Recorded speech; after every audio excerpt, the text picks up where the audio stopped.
Hello, and welcome to Around the Political World with John Rothman. I am your host, John Rothman. If you're a fan of the show, make sure to hit the follow button on the top right of Apple Podcasts, Spotify, or wherever you are listening at this very moment. When you hit follow, leave a review or share an episode with a friend. It helps other people discover the show, keeps us going, and I'd like to remind you each and every day it expands our base. I could not help but reflect on the statement by Donald Trump yesterday, saying that the danger to America is the inside enemy from within. That's right, the enemy from within. And his statement that he is prepared to use military force against people who he doubts in terms of their loyalty. This is, to me, the most extreme statement a candidate for president of the United States could make.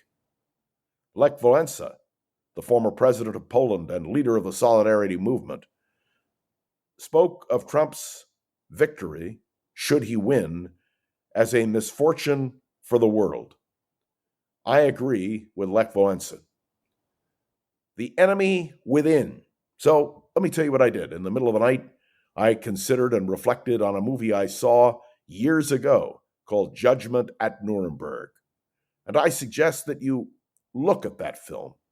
One scene in particular, which you can get on YouTube. It is Ernst Janning, the judge, played by Burt Lancaster, who begins with these words: "There was a fever across the land, a fever of disgrace, of indignity." And he goes on to identify the fact that the vehicle used by Hitler and the Nazis was scapegoating.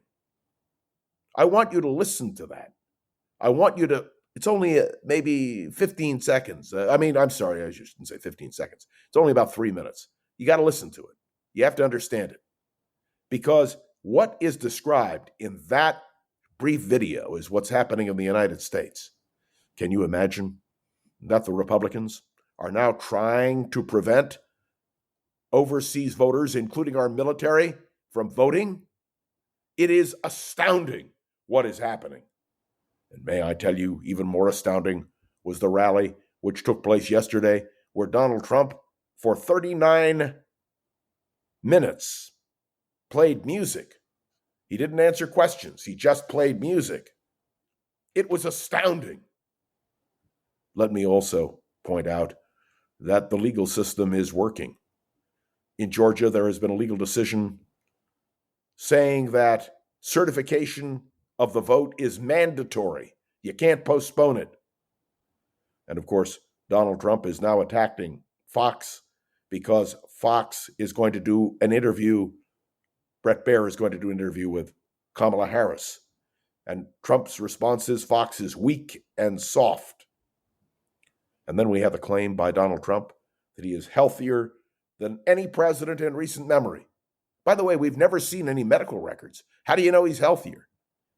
And what do you think about the possibility, if Trump is elected, the oldest man ever to be elected president of the United States, if he wins this time, with J.D. Vance as his running mate, who 5 times before the New York Times denied the truth that Trump lost the election?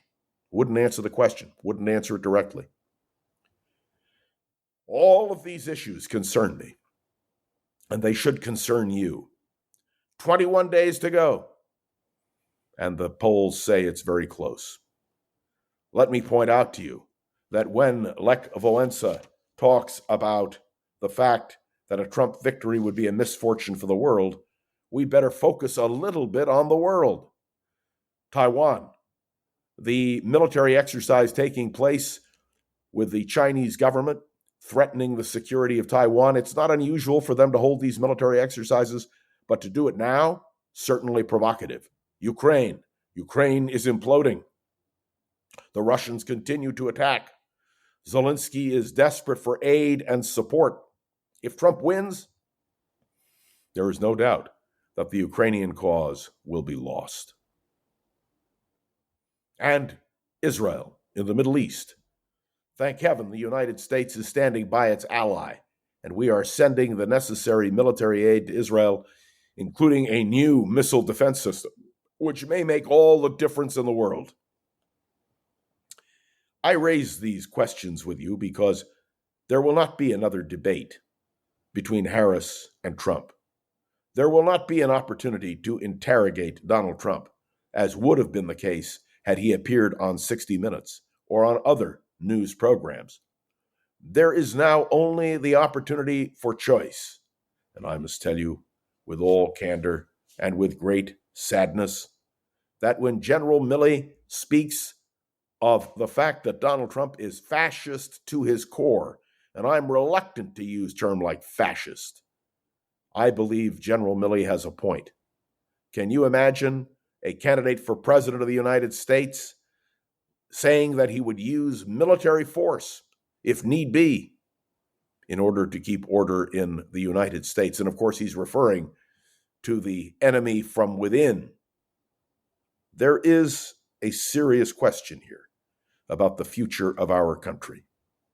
We are at a tipping point, and I want everyone to be aware, without any ambiguity, that I am terrified of the idea of Donald Trump serving another term as president. I believe that we need to look hard at what is happening. Now, understand, my job with you is to offer opinion. It is also to try to be objective. May I assure you that if a Democrat were using the kind of irrationality that I see Donald Trump using, I would be just as outraged. Can you imagine speaking of the enemy from within?